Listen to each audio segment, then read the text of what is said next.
Now these two trail running shoes seem to be very popular and they're both zero drop, and what I mean by that is you actually get the same height under your forefoot on that midsole as you do on the heel, so there's no actual heel offset like you get in a lot of running shoes.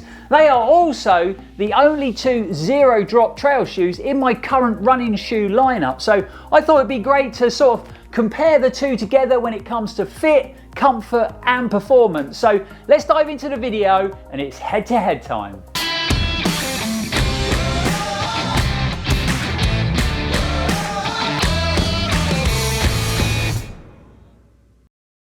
Welcome back folks, and welcome back to another comparison video at the channel. I'm Lloyd Purvis and this is Run4Adventure. It's great to have you all back and I hope you are all fit and well out there. So as we head towards another summer here in the UK, always a busy time for the channel. We got lots of races, lots of exciting trips coming up, but there's also some very exciting new shoe releases on the horizon, including the very good looking Norda 002s. We just managed to get our hands on the pair and I personally think it is a wicked looking design and colorway. But we all know in the running world, it's not about the looks and it all comes down to performance. So I'm going to be lacing them up very soon and bringing you guys along for the first run. But back to the two shoes in question today, and it is the Altra Lone Peak 7 and inov-8's Trailfly G 270 V2. So let's start off with a few facts and figures and then we're going to dive into how both trail shoes have performed for me.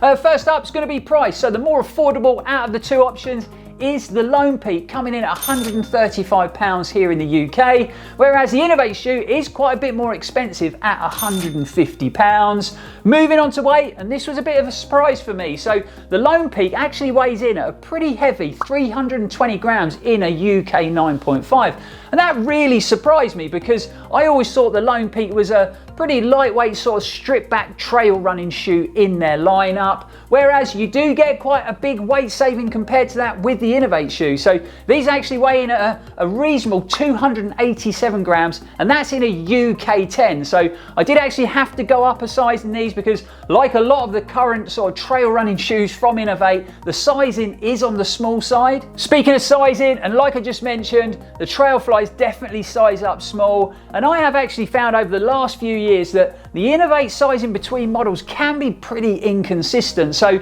I've gone up to a 10 in these, half a size, where as in some models I've had to actually go up a full size to get the right length to a UK 10.5, and I've never had to do that in a running shoe before, whereas the Lone Peaks from Altra I would say are true to size. Both shoes have given me really good sort of width and volume in the toe box, with the Altra shoe definitely being the wider out of the two, and that's down to their very unique sort of foot shaped design that the brand's become really well known for. Upper construction is actually very similar when you start to take a closer look at both shoes. So they both utilise this engineered mesh that actually looks and feels pretty much the same. They've both got overlays around that midfoot area and wrapping around the toe box. I would say the Lone Peak does have a bit more substance around the back end of that shoe though, with a much more sort of substantial heel cradle. But the biggest difference of all when you look at them two uppers is the amount of padding you have in the tongue and around the ankle collar. So inov-8 have always kept the level of padding down to a minimum when it comes to the Trailflies, and in fact they do that in most of their models. So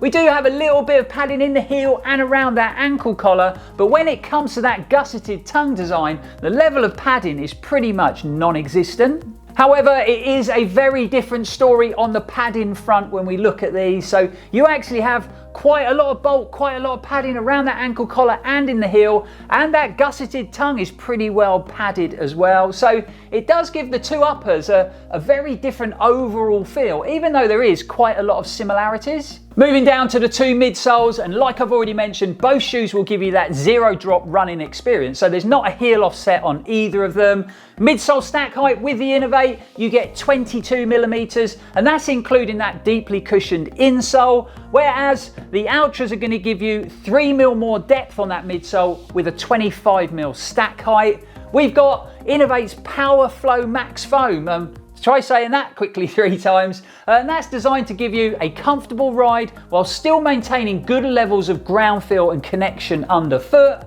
And in the Altra shoe, we have Ego foam in that midsole. And yes, it's a different name, but it's designed to give you a very similar feel and performance to the inov-8 shoe. And finally, the all-important insoles, and there's quite a lot of stuff that crosses over between the two shoes again. So when it comes to the inov-8 shoe, we've got their G grip or their graphene grip outsole. So this rubber has actually been infused with graphene, which is one of the strongest materials on the planet. So it's going to make that rubber nice and durable. And I've always really got on with the G grip outsole. We've got a 4mm lug depth, so not too aggressive, but not too shallow either. So it's going to handle a big mix of terrains and underfoot conditions really well. And then finishing up, we got some nice flex grooves worked across that forefoot just to keep that midsole nice and flexible and nice and nimble when you're running on technical trails. Moving over to the Altra shoe, and we get their Max Track setup on the outsole. So we got this nice sticky soft rubber that's really good at running in rocky environments, and we got a combination of 3 to 4mm lugs, and they've been set out in Altra's trail claw design, as they call it. So we've got these forward facing chevrons across the forefoot of the shoe. They're going to give you lots of traction when you're driving forwards, and then we've got reverse facing chevrons on the heel. So again, they're going to give you lots of bite on the heel section of that shoe when you're running down steep, loose descents. So there you have it, folks. That is the two shoes that are going head to head today. A little bit of information about the specs and how they've been constructed, and you can probably see why I wanted to do a comparison on these two trail running shoes, because they do have a lot of similarities, and I think they're kind of competing in the same market space. I actually think inov-8 developed the Trailfly G270s to try and get a foothold in that very popular sort of zero drop trail running market in the States, where Altra are very, very strong. But that's enough of that. Let's get on to the exciting stuff, the things you want to hear about, how the two shoes have performed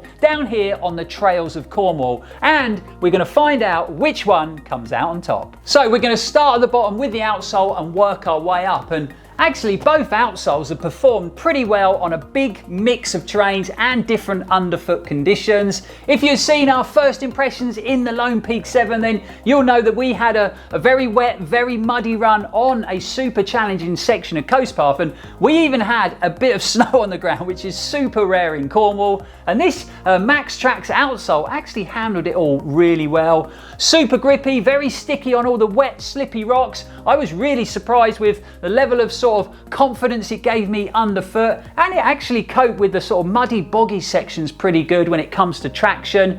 And I've got to be honest, traction in the mud has been something that's let down Altra trail shoes in the past. It's a very similar story when we look at the inov-8 shoe when it comes to grip and traction, although I do think the Lone Peak rubber did offer me a bit more grip when we were running on wet rock.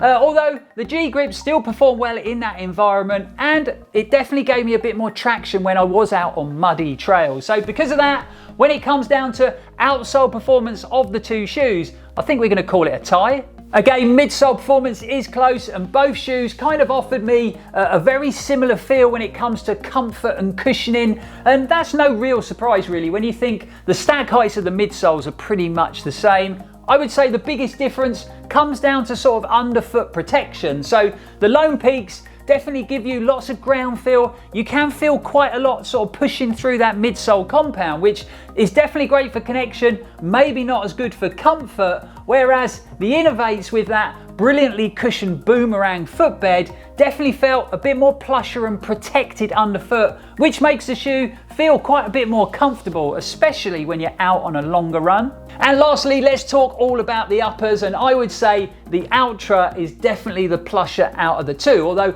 I would also say I think that's why this shoe is considerably heavier than the inov-8 one. But I got a real comfortable, secure lockdown around my midfoot. Obviously, really good width and volume and wiggle room in that toe box, which always feels great in an Altra shoe. However, I do feel there is a little bit too much bulk and soft padding going on around that ankle collar and in the heel, and I'm not sure how secure it held my foot. It did feel now and again like there was a little bit of lift going on in the back end of the shoe. Whereas with these, it's definitely a lot more minimal when it comes to the padding. So I definitely had a great lockdown around my midfoot. Maybe not as comfortable as the Lone Peak, but definitely nice and secure, nice and snug. And hold in the heel was brilliant. I personally think what needs to happen is we take a little bit of padding out the heel of this, we put it down the center of that tongue on the Trailflies, and we kind of got the best of both worlds. But upper performance was very, very close, but I think the inov-8s just take it. So rounding up, there are quite a few similarities between these two zero drop trail running shoes, and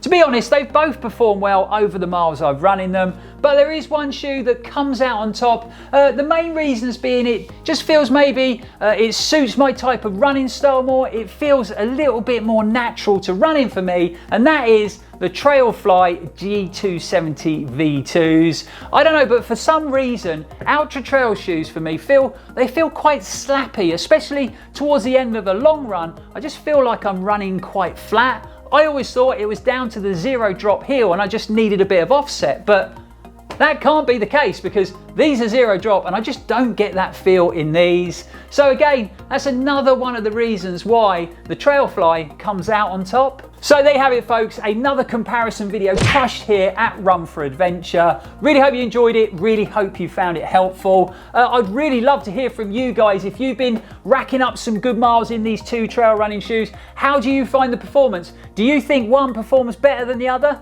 Let us know all about it in the comments below.